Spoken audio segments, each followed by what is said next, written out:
Spontaneity can be a great tool to live our lives to our utmost potential.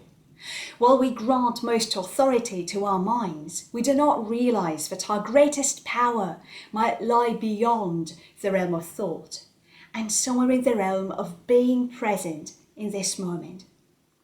Here are some big reasons I've found for us to learn to be more spontaneous. 1. Reality is irrational. You cannot plan it as much as you would like to think you can.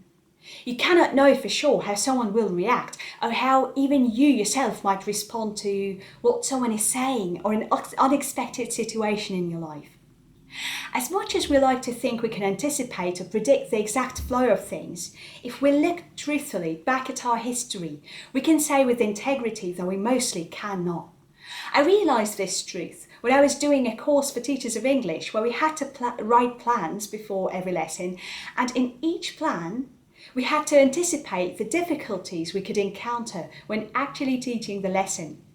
I found that prediction was a reasonable skill to a degree, because in teaching profession we often develop intuition as to what our students may know and what they would not know, and that would help us later on when we'll be actually doing the lessons.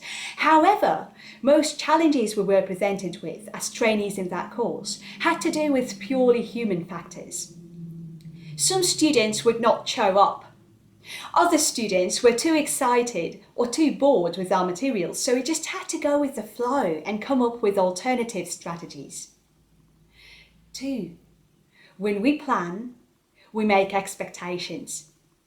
When we make expectations, we set ourselves up for frustration.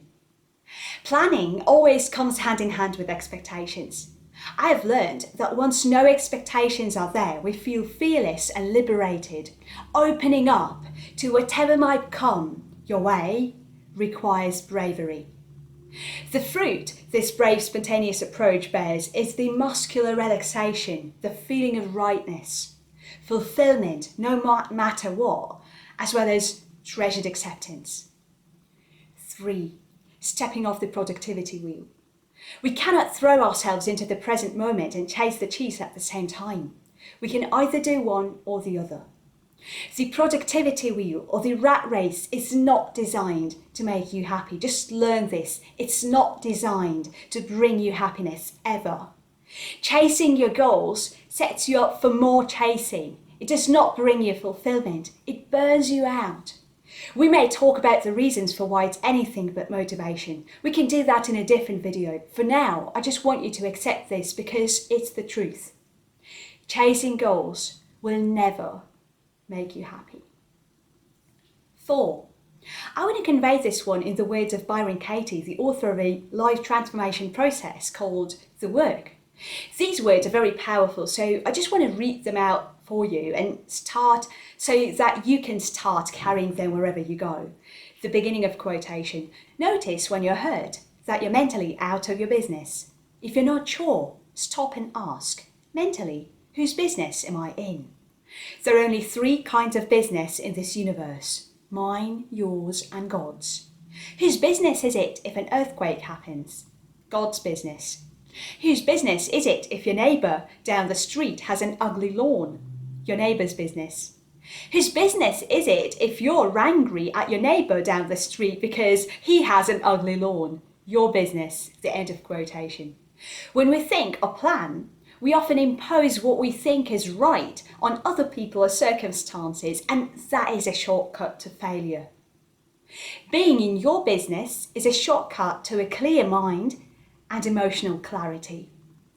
Being in your business peaks when you act spontaneously. 5.